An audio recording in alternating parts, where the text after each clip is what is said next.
భోగి రోజున భోగి పళ్ళను చిన్నపిల్లలకు మాత్రమే పోయాలన్న విషయమై ఈరోజు తెలుసుకుందాము. పూర్వం బద్రికావనంలో నారాయణుడు ఘోర తపస్సును గావించి ఆ మహాశివుని మెప్పించిన కారణంగా దేవతలందరూ ఆ బద్రికావనంలోని బద్రీ ఫలములు అనగా రేగుపళ్లను నారాయణుడిపై అభిషేకించేది.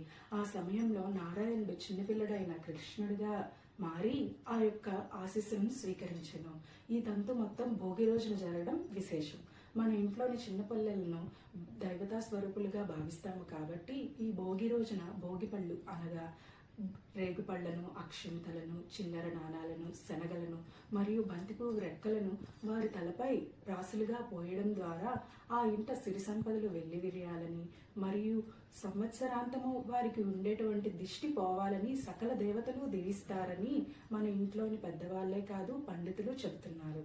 అదేవిధంగా భోగి రోజున పిల్లలకు భోగి పళ్ళను పోసి మీరు ఆనందంగా ఉండాలని కోరుకుంటూ స్వస్తి.